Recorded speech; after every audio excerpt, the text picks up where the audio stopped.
The first thing Sofia Ramirez said while sitting on my chest was, "You're holding your breath." The second was, "And no, Grant, this does not count as a date." Half the evening class laughed. I would have answered, but my jiu-jitsu instructor had my right arm trapped against the mat, one knee tight beside my ribs, and her weight positioned with the kind of precision that made breathing feel like an optional upgrade. I was 25 years old, reasonably fit, and employed as a structural engineer.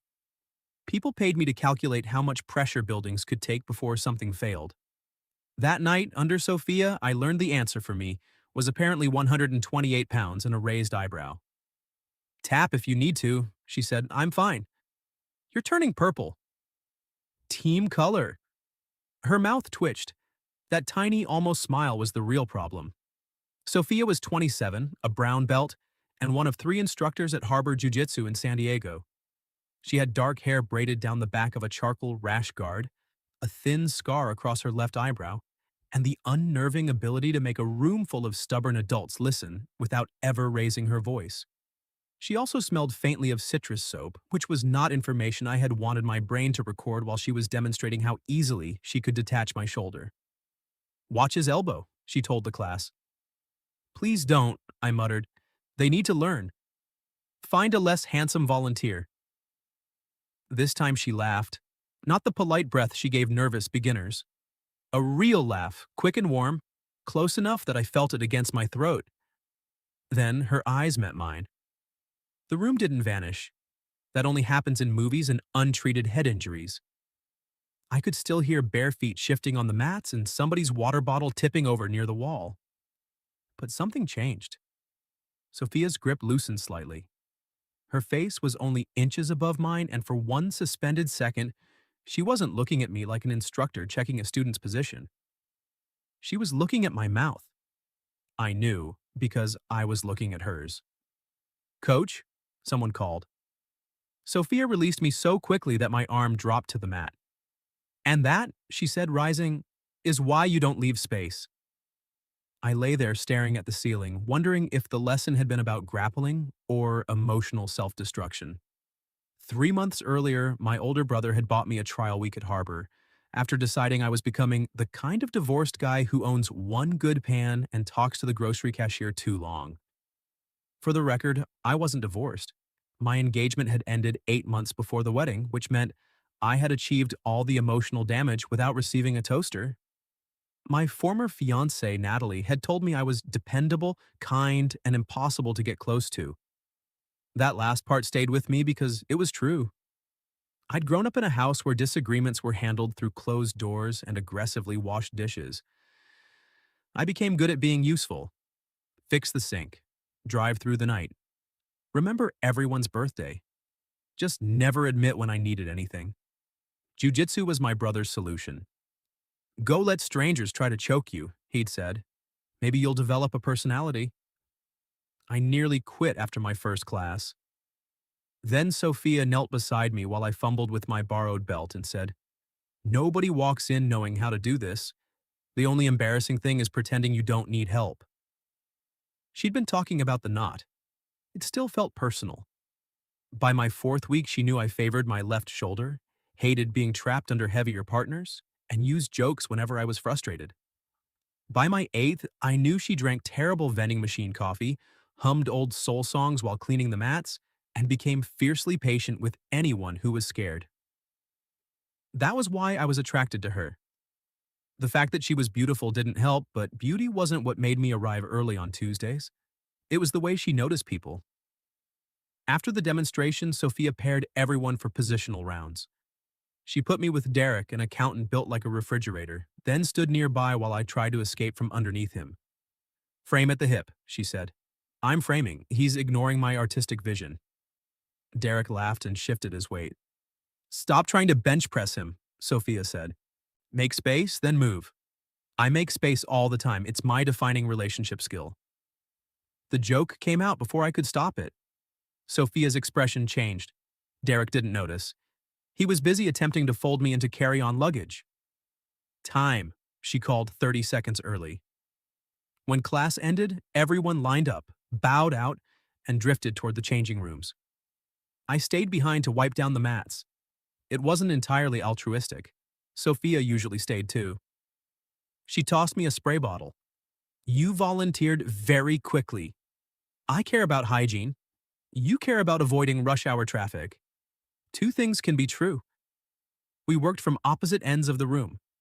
Outside, rain streaked the front windows, blurring the headlights on the street. The gym felt different when it was quiet, less like a training room and more like a secret we were temporarily sharing. Sophia broke the silence first. Was that joke true? I kept wiping the same section of mat. Which one? I produced several high-quality options tonight. The one about making space in relationships. There are people who ask personal questions because they're curious. Sophia asked them like she was prepared to respect whatever answer you gave. That's what my ex said, I admitted. Not in those exact words. What words did she use? Impossible to get close to. Sophia leaned on the mop handle. Was she right? Probably. That's convenient. I looked over. Convenient? If you decide you're impossible, you never have to risk proving yourself wrong. There was no cruelty in it. That made it land harder. You always psychoanalyze white belts after class? Only the ones who flirt during arm lock demonstrations. My hand stopped. She seemed to realize what she'd said at the same moment I did. A faint flush climbed into her cheeks, but she didn't look away. I was trying to distract you, and I said, it worked. 3 seconds of silence can be longer than a bad marriage. Sophia set the mop against the wall and came closer. Not mat demo close. Close enough that I could see a loose strand of hair stuck to her cheek. Then she reached for my wrist. My pulse jumped against her fingers. You're sore here, she said, pressing gently near the joint. It was a perfectly reasonable instructor thing to do. The way her thumb lingered wasn't. You looked at my mouth, I said quietly. Sophia's eyes lifted to mine. I should have taken it back. Made another joke. Given both of us an exit. For once, I didn't. You looked at mine first, she said. The rain tapped harder against the windows. I turned my hand inside hers, not grabbing, just letting our palms meet. She looked down at them. When she looked back up, the warmth in her face had been replaced by something more careful. I'm your instructor, Grant. I know. That matters. I know that too. Her fingers tightened once around mine before she stepped away. It wasn't rejection. Rejection would have been easier. She walked to the front desk, opened a drawer, and took out a white envelope with the gym owner's name written across it. She held it for a moment, then faced me. I was going to give this to Marcus tomorrow, she said. What is it? My notice. The answer hit harder than Derek had. You're leaving?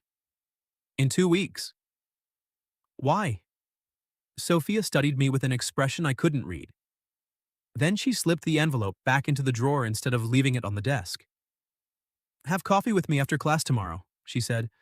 Somewhere I'm not standing barefoot on a mat telling you what to do. I tried to keep my voice steady. Is that an instructor meeting? No.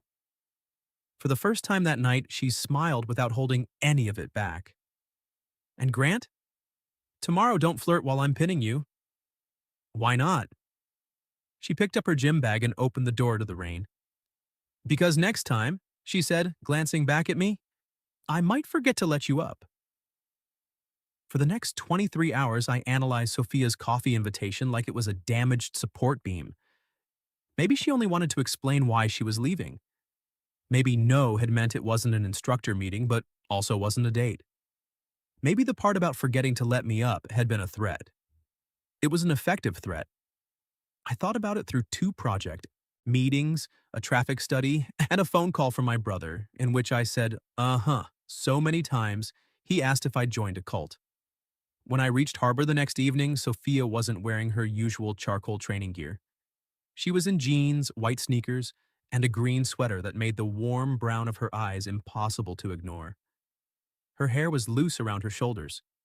I stopped inside the door. She looked up from the front desk. You're late. I checked the clock. I'm 12 minutes early. Then why have I been waiting? That erased several of my doubts. You're not teaching? Marcus is covering. She nodded toward the mat where the gym owner was demonstrating a hip escape.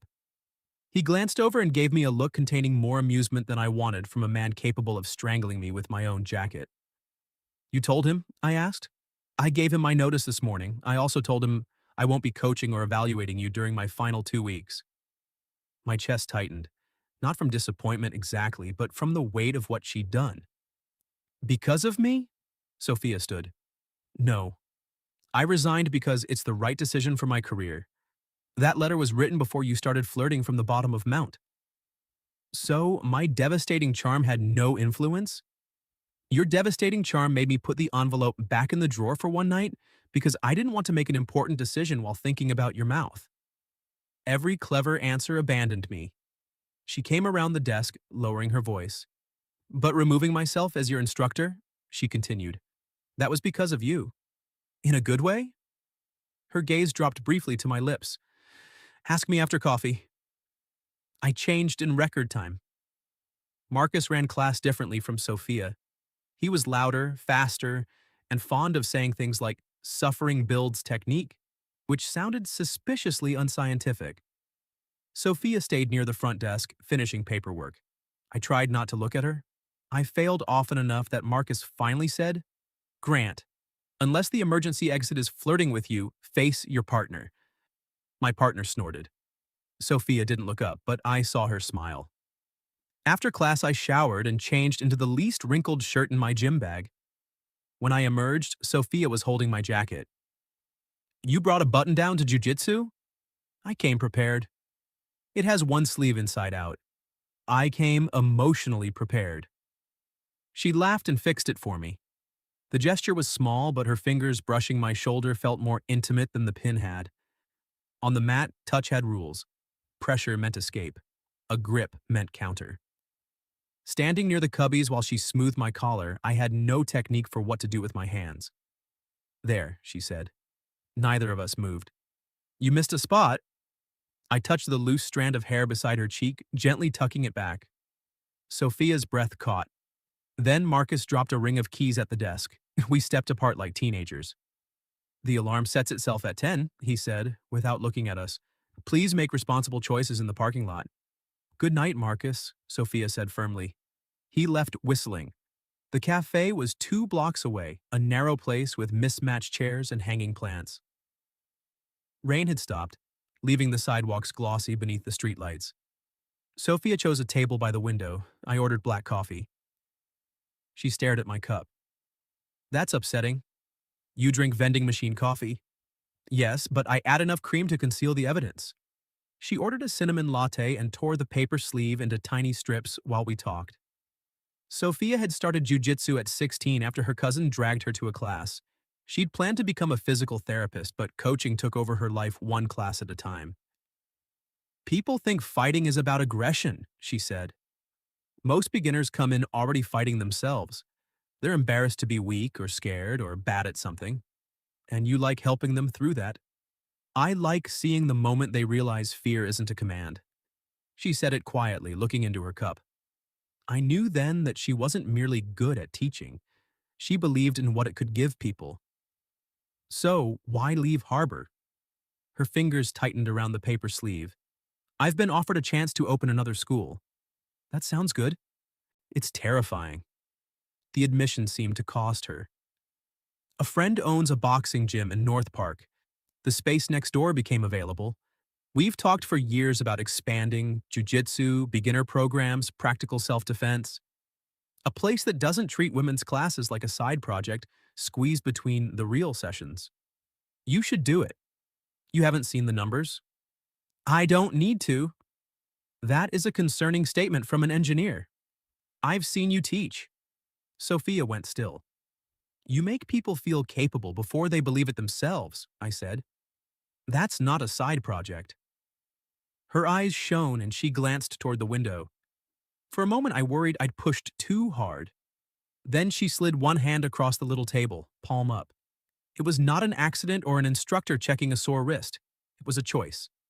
I put my hand in hers. You do that, she said. What? Say something sincere, then look like you want to escape through a wall. I'm working on it.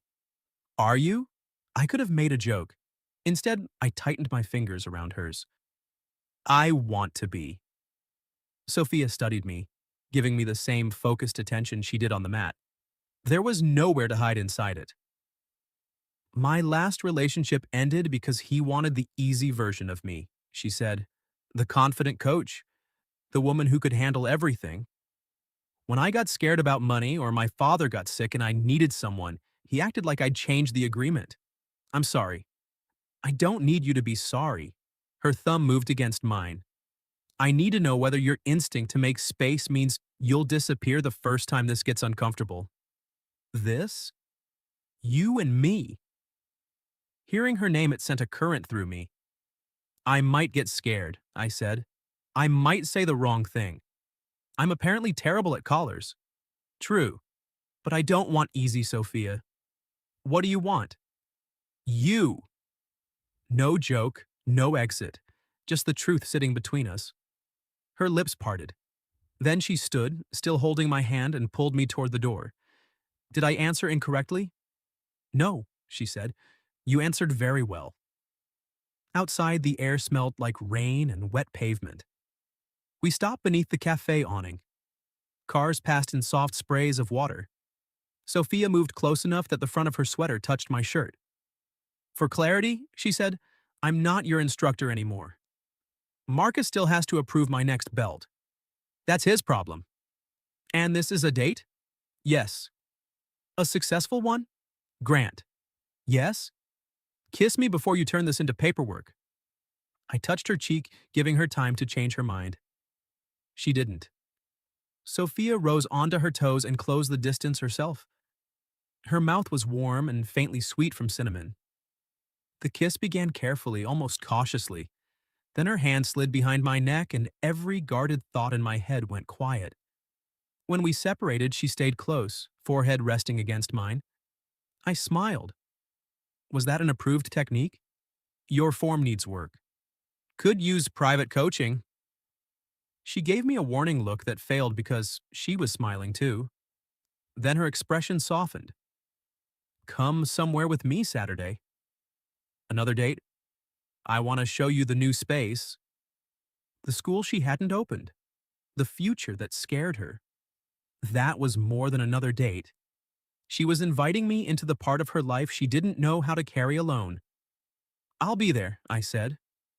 Sophia searched my face as if checking for hesitation. Then she kissed me again. This time, neither of us was careful.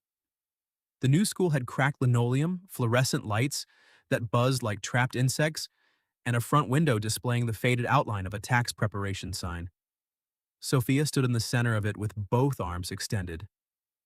What do you think? I took in the exposed ceiling, the water stain near the rear wall, and an electrical panel old enough to remember disco. I think it's perfect. She narrowed her eyes. You're lying. I think you're perfect. The building needs work. That was smoother than your jiu-jitsu. Most things are. Saturday sunlight came through the dusty windows. Sophia wore paint-stained jeans, a black t-shirt, and her hair twisted into a knot. She had texted me the address that morning with one instruction. Don't bring tools. I had brought coffee and pastries instead. She accepted the latte, checked the label, and smiled when she saw cinnamon. You remembered. I remember things. I've noticed. The space was larger than it looked from the street. Beyond the main training floor were two changing rooms, an office, and a narrow back area Sophia imagined filling with heavy bags. As she showed me around, she came alive. She described beginner classes, open mats, weekend workshops, and a 6-week program for people who were too intimidated to walk into a traditional martial arts school. Her hands moved when she got excited. She kept forgetting her coffee on random ledges, and I kept carrying it after her. This wall comes down, she said, tapping the partition beside the office. At least, I hope it does. Do you want the engineer answer or the date answer? Are they different? The date answer says you can do anything you want. And the engineer? Would like to see what's holding up the roof first. She bumped her shoulder against mine. That's why I invited you. The words caused a small, unreasonable drop in my chest. Sophia noticed. That came out wrong, she said. No, it didn't. Yes, it did. She took her coffee from my hand and set it aside. I didn't invite you for free structural advice. Good. I charge by the pastry. Grant! The empty room made my name echo. Sofia moved in front of me. I invited you because when I imagined showing this place to someone, you were the person I wanted standing here. There were probably more elegant responses than kissing her. I didn't use one. My hand settled at her waist, hers sliding up my chest as I backed her gently against the questionable wall. It shifted. We jumped apart. A thin piece of trim dropped to the floor between us. Sofia stared at it. You broke my gym. You distracted a licensed professional. You attacked the wall. I was motivated. She started laughing. I joined her, and soon we were leaning into each other in the middle of the dusty room, laughing harder than the situation deserved. It was the first time in years I could remember not feeling responsible for keeping a moment under control. When our laughter faded, Sofia left her arms around my waist. My father thinks I'm making a mistake, she said. The confession arrived so quietly I almost missed it. Because of the building? Because of all of it. He wanted me to finish physical therapy school, benefits, steady paycheck, respectable letters after my name. Coaching is respectable. To me. To anyone whose opinion deserves weight. She rested her cheek against my chest. His opinion has a lot of weight, she said. He raised me by himself, worked nights, never missed a tournament, even when he didn't understand why I loved it. So part of you feels like choosing this means rejecting what he sacrificed for. Her head lifted. You do that? What? Understand things I haven't explained yet. Occupational hazard, I study pressure. Buildings. People aren't that different. She considered that.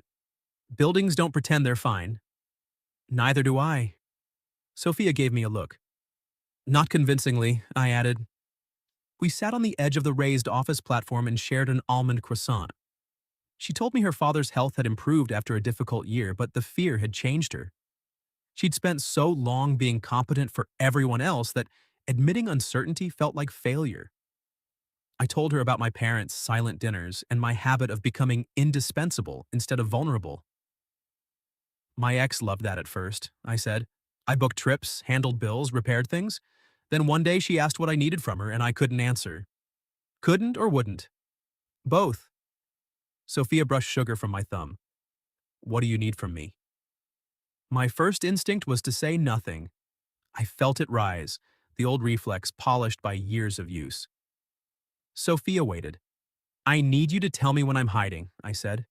Even if I get defensive. You will. I know. What else? I need this not to be a test. I'm always one mistake away from failing. Her expression softened. You're allowed to be bad at this, she said. Dating you? Being known. The words found a place in me I usually kept locked. I turned my hand and kissed her palm. She leaned forward until her forehead touched mine. And for the record, I don't need you to fix this place. I know. I may ask for advice. I'll give it. I may panic. I'll listen. You may panic. I'll make an excellent spreadsheet. She pinched my side. I caught her wrist on instinct. Her eyes flashed with playful challenge. That grip is terrible, she said. I'm off duty. You were never on duty. Sofia twisted free, caught my arm, and pulled me from the platform onto a stack of sample mats left by the former tenant. 30 seconds later, I was flat on my back. She settled into mount, knees on either side of my hips, palms braced lightly against my chest. This feels familiar, I said. You're still holding your breath. You're still sitting on me. Her hair had come loose, falling around her face. There was no class watching now, no one waiting for the next step of a demonstration. Only us in the bright, empty room. Sofia lowered herself until her mouth was close to my ear. You said it felt different when I pinned you. It did. Why? Because you didn't look at me like a student. Her lips brushed the corner of my jaw. How did I look at you? Like you wanted me. She drew back just far enough to meet my eyes. I did. The honesty in her voice stripped away the banter. And now? I asked. Sofia took my hand and guided it to her waist. Now I don't have to pretend I don't. I rose to meet her kiss. It was slower than the one outside the cafe, but deeper. Her fingers threaded through my hair and her weight settled against me, not as pressure I needed to escape, but as closeness I wanted to hold. When the kiss ended, she stayed on top of me, smiling. You're not trying to get out. Maybe my defense is improving. That is not defense. No, I said, sliding my hand gently up her back. It isn't. We spent the afternoon measuring walls and writing ideas directly onto the dusty floor with chalk. We ate tacos on the curb outside. Sofia stole mine after insisting she wasn't hungry, then kissed me to stop my complaints. At sunset, she locked the front door. Then she placed a second key in my palm. I stared at it. It's not a marriage proposal, she said. The contractor starts Monday. I can't always get away from Harbor, and someone needs to let him in Wednesday. The old tension returned before I could stop it. A key. A responsibility. A place in her plans after 2 dates. Sofia saw my hand close, but not my face. You can say no. I know. Her shoulders shifted back, preparing for distance before I'd even created it. That hurt more than the fear. I'm scared, I admitted. She looked at me. Not of the contractor, I continued. He sounds unpredictable. Grant. I like you enough that this already feels important. Important things are where I usually become extremely useful until nobody notices I'm terrified. Sofia stepped closer. I notice. That's what scares me. She covered my closed fist with both hands. I'm not asking you to prove anything, she said. I'm asking if you'll show up Wednesday. I opened my fingers and looked at the key. Then I put it on my key ring. Yes. Her relief was subtle but unmistakable. She kissed me once, tenderly. Good, she whispered, because Wednesday you're meeting my father. Sofia's father arrived at the new school carrying a toolbox large enough to qualify as luggage. He found me standing beneath the exposed ceiling with the contractor, discussing whether the front partition was load-bearing. Mr. Ramirez looked at my button-down shirt, then at my tape measure. You're young for a contractor. I'm not the contractor. Electrician. Structural engineer. He set down the toolbox. Expensive? According to my student loans. That earned a reluctant twitch of his mustache. Luis Ramirez was 62, broad through the shoulders, and shared his daughter's habit of studying people in silence until they confessed things they hadn't intended to say. You're the student, he said. I am. The one Sofia was sitting on. My tape measure slipped from my hand. Luis caught it before it hit the floor. She mentioned the demonstration, he said. Of course she did. He handed it back entirely straight-faced. Behind us, the contractor developed an urgent interest in the ceiling. Sofia arrived 10 minutes later with breakfast sandwiches. Her expression went from pleased to alarmed when she saw us standing together. You're early, she told her father. You said 9. I said around 9. 9 is around 9. Then she looked at me. Did he interrogate you? We had a respectful professional discussion. Your boyfriend thinks I'm intimidating, Luis said. The word landed in the middle of the room. Sofia glanced at me. We'd kissed on 3 dates, traded messages long after midnight, and spent an afternoon tangled together on training mats. We had not used that word. Her father opened his toolbox as if he hadn't detonated anything. He's not, Sofia began. Yes, I said at the same time. She turned. I could have softened it. Made it conditional. Pretended it was just easier than correcting her father. Instead, I held her gaze. If that's what you want, I added. A slow smile spread across her face. She crossed the dusty floor, slid one hand behind my neck, and kissed me in front of her father, the contractor, and possibly several labor laws. When she pulled back, her eyes were bright. That's what I want, Luis sighed. I brought food and already nobody respects me. Sofia kissed his cheek too. For the rest of the morning we worked. Luis repaired a door that hadn't closed properly in years. Sofia reviewed flooring samples. I confirmed the partition could come down once the electrical conduit was rerouted. At lunch, Luis cornered me beside the unfinished office. My daughter does not ask for help, he said. I've noticed. She is asking now. I glanced across the room. Sophia was laughing with the contractor, one hand moving animatedly as she described the training floor. I won't let her down. Luis's expression sharpened. That is not what I said. I looked back at him. You young men make promises like that because you think love means never failing. He closed his toolbox. Then you fail once and decide the promise is broken. What should I promise? Nothing yet. Just don't make her carry your pride too. Before I could ask what that meant, Sophia called us over to settle an argument about wall colors. The next 4 weeks passed in paint, sawdust, and stolen kisses. Sophia finished her notice at Harbor. I moved to Marcus's Monday and Thursday classes while she built her schedule across town. We dated in the spaces around the renovation. Tacos on overturned buckets, late-night walks after supply runs, coffee on the curb before work. I met her cousin, two former teammates, and a nervous 19-year-old named Lila who became the new school's first member. Sophia met my brother Aaron, who shook her hand and said, "Thank you for giving him something to talk about besides municipal load codes." She liked him immediately. I considered this a betrayal. One Friday night, we painted the office deep blue. Sophia rolled a stripe across my forearm. I retaliated with a dot on her nose. She stared at me. You've made a serious mistake. 5 minutes later, my shirt had blue handprints across the front, and Sophia was trapped laughing between me and the wall. You surrender? I asked. Never. I kissed the paint from the tip of her nose. Her laughter softened. She wrapped her arms around me and I held her close in the half-finished room. I'm happy, she whispered. The words frightened me with their simplicity. I kissed her hair. Me too. It was true. That was why I began trying so hard not to lose it. When the flooring installer canceled, I found another one.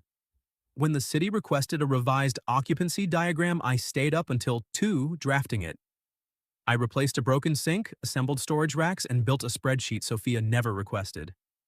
Each task gave me a small, clean feeling of relief. Useful men weren't abandoned. Useful men earned their place. Sophia noticed before I did. You're exhausted, she said one evening. We were sitting in her apartment, though sitting was generous. She was curled against me on the couch and I had my laptop balanced on one knee. I'm fine. You fell asleep at dinner. It was a long prayer. We were eating. Pizza. I was grateful. She closed my laptop. I need to finish the vendor list. No, you need to be here. I am here. Her eyes moved toward the laptop. I leaned over and kissed her, intending to prove the point. She kissed me back, but when I tried to deepen it, her palm rested gently against my chest. Grant? What? When was the last time you told me anything about your life? I tell you things. You tell me what time you can meet the electrician. You tell me whether the wall pads shipped. I didn't know you were presenting that hospital project yesterday until Aaron mentioned it. You've been busy. So have you. I'm helping. I know. Her voice softened. But I don't want a project manager. I want my boyfriend. I'm both. Then tell me what you need from me. The same question, the one my ex had asked, the one I'd promised myself I would answer differently. My mind went blank. Sophia waited. I need to finish the list, I said. Pain crossed her face. I hated myself for causing it. I hated the helplessness more. So I opened the laptop again. Sophia stood. You should go home. I looked up. You're throwing me out because I'm working? I'm asking for one honest conversation, and you're hiding behind a spreadsheet. The opening is in 6 days. Yes, and if the shelves are crooked, civilization may collapse. Why are you mocking me for helping you? I'm not. Her voice rose. I'm asking you to stop earning your right to be here. The words struck somewhere tender. I didn't realize caring about your future was such a burden. That isn't fair. No, what isn't fair is telling me you need help, then resenting how I give it. Sophia went very still. This is what your father warned me about, I said. Her eyes hardened. You discussed our relationship with my father? He said you don't ask for help. I asked you to show up. I didn't ask you to disappear into my to-do list. I'm standing right here. No, you're not. Silence filled the apartment. The old instinct rose. Leave before the door closed on me. Retreat before she could say I was too much in all the wrong ways and not enough where it mattered. I packed my laptop. Sophia's anger vanished, replaced by fear. Grant, don't. You asked me to go. I asked you to stop hiding. I don't know what you want from me. You. I want you. I don't know what that means. The admission came out harsher than I intended. Sophia's face crumpled for half a second before she controlled it. That's the first honest thing you've said tonight. I reached into my pocket and set the school key on her table. She stared at it. That's not what I'm asking for. I know. Then why are you giving it back? Because I was scared? Because the school was almost finished, and once I stopped being necessary, Sophia might see there was nothing underneath all the work worth keeping. I couldn't force the words past my throat. So I did what I'd always done when someone came too close. I made space. Sophia folded her arms around herself. The soft opening is Sunday, she said quietly. If you come, don't come to repair anything. Don't come to manage anything. Don't even bring a screwdriver. I waited. Come because you love me, she said. The room tilted. Neither of us had said that word before. Sophia's eyes filled, but she didn't look away. Do you? She asked. I loved her. I knew it with terrifying certainty.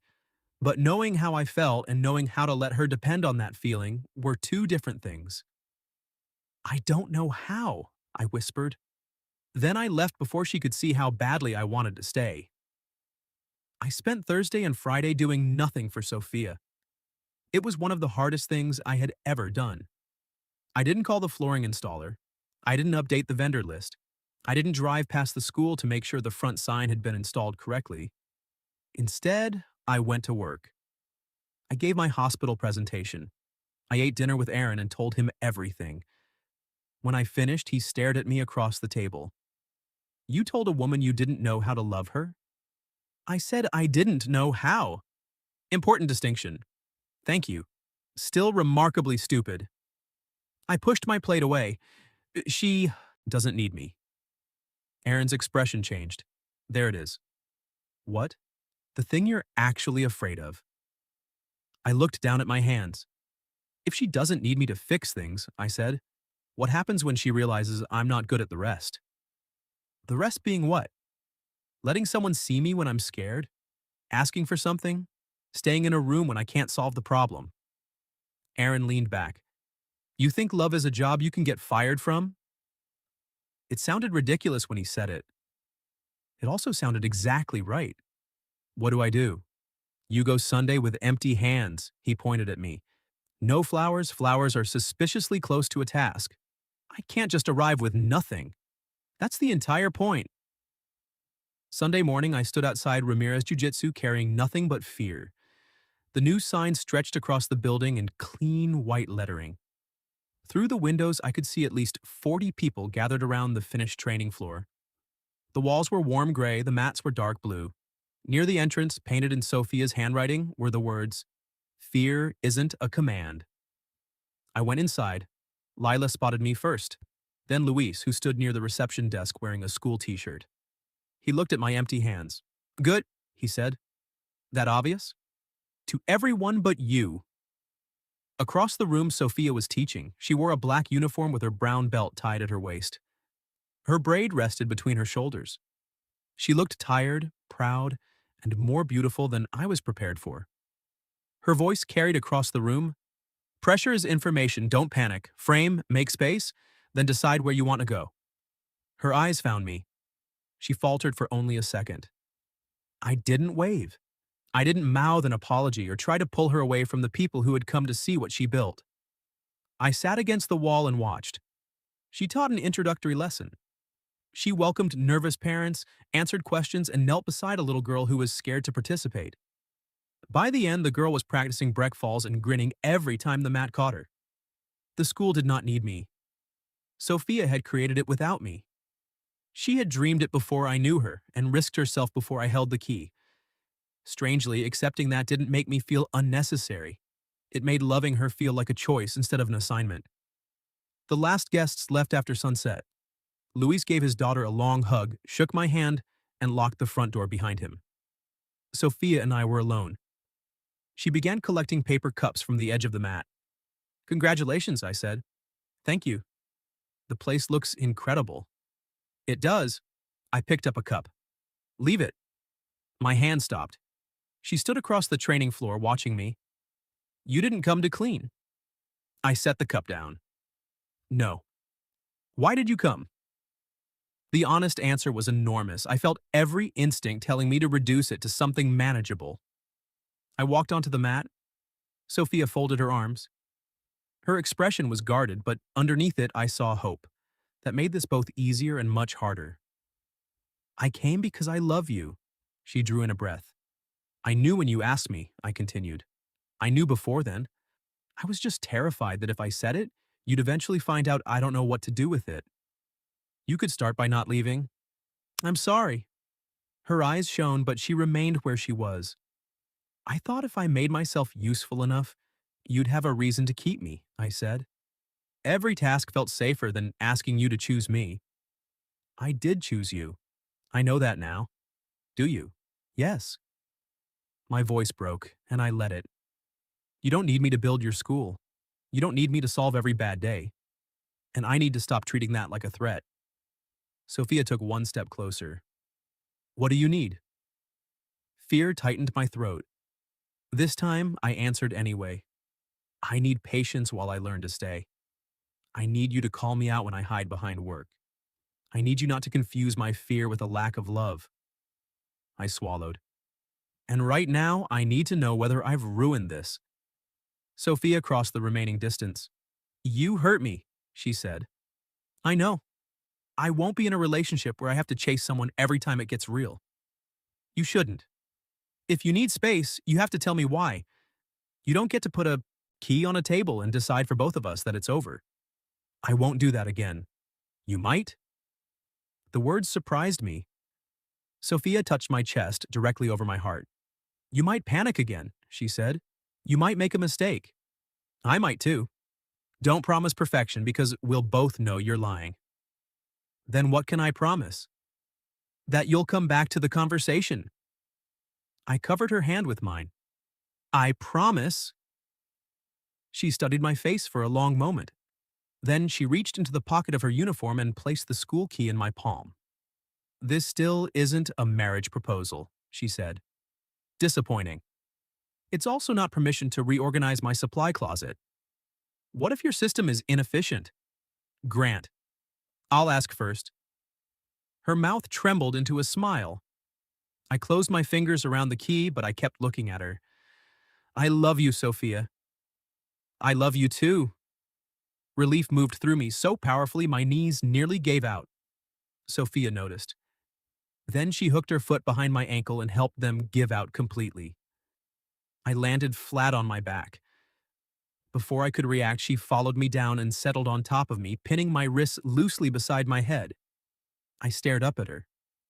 Was that necessary? No. Abuse of authority? "I'm not your instructor." Her braid fell forward, brushing my shoulder. The first time she'd held me this way, the whole class had been watching. I'd hidden behind jokes because wanting her felt impossible. Now the school was ours to be quiet in, and there was nowhere else I wanted to go. "You're holding your breath," she whispered. "I'm not trying to escape." Sofia's grip softened. "Good." I lifted my head and kissed her. She released my wrists only to slide her hands into my hair. The kiss tasted like relief, apology, and the beginning of something neither of us needed to control. When she finally drew back, she stayed above me. "The supply closet is fine," she said. "It really isn't." She laughed and kissed me again. A year later, Ramirez Jiu-Jitsu had more than 100 members and a waiting list for Sofia's beginner program. I still trained with Marcus, partly to keep our professional boundary clear, and partly because Sofia claimed having me as her regular student would damage our relationship and her patience. I earned my blue belt. Sophia pretended not to cry at the promotion ceremony. Luis did not pretend. I started therapy where I learned that naming a feeling did not cause structural collapse. Sophia learned to ask for help before she was drowning. We still got it wrong sometimes, but we came back to the conversation. On the anniversary of the soft opening, I gave up my apartment and moved into hers. She handed me a new key over cinnamon coffee. "That one means you live here," she said. "Still not a marriage proposal? Your form needs work." That evening, after the anniversary class, we stood beneath the words painted on the gym wall. The school was quiet. Rain traced silver lines down the front windows, just as it had the night this began. Sophia swept my legs and pinned me to the mat one more time. But now, when she leaned above me and asked why I was smiling, I didn't hide behind a joke. I put my hand over hers and told her the truth.